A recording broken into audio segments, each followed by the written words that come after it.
Por isso, o tema de hoje vai te ajudar aí a entender melhor esse cenário e como agir diante dessas situações. Não é mesmo, Gabi? Realmente um assunto importantíssimo e eu quero aproveitar e já receber a nossa convidada dessa tarde, a Thaís Rocha, que prontamente atendeu o nosso convite. Obrigada, Thaís, pela sua presença. Seja muito bem-vinda ao Entre Família, muito pode obrigada. se sentar.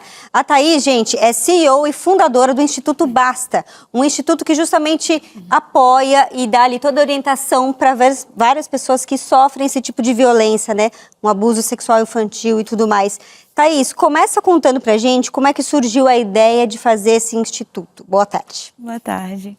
Muito obrigada, né, por me receber aqui.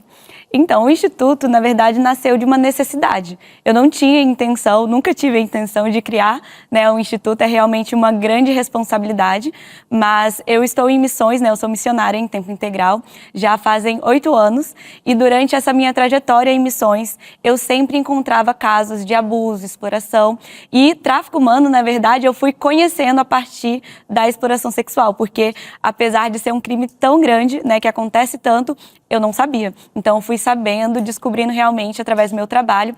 E quando eu lancei o meu livro, foi aparecendo pessoas, né, pessoas pedindo ajuda e também pessoas que tinham esse chamado e queriam ajudar, e foi crescendo, né? Primeiro a gente se tornou o Basta Movement, né? Que era uma junção aí de pessoas que queriam transformar mesmo o mundo, e depois a gente falou, não, precisa aí de uma estrutura, então vamos fundar o Instituto Basta, que carrega o mesmo nome do livro. Uhum.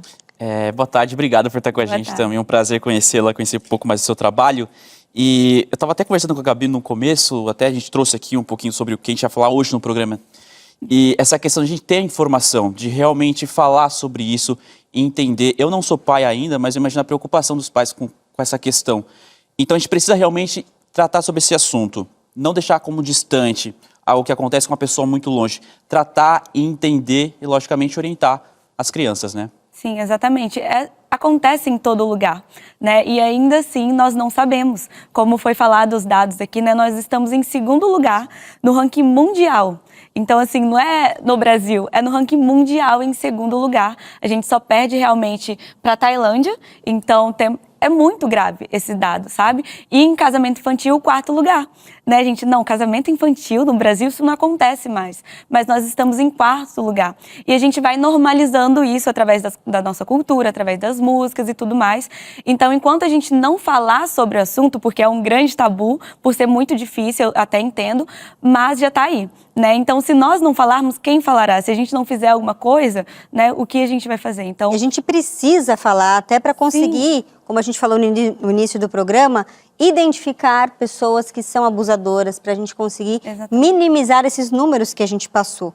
Porque o Lucas até comentou, né, pastor, da questão, não é pai ainda, o senhor é pai, eu também sou mãe, como a gente se preocupa com as nossas crianças, os nossos filhos, e como a gente, como pai e mãe, pode, de repente, já conseguir visualizar uma situação de perigo, falar, opa, ali não vou deixar, com ela ele não vai, com ele não vai, naquela casa ele não fica, coisas desse tipo, né?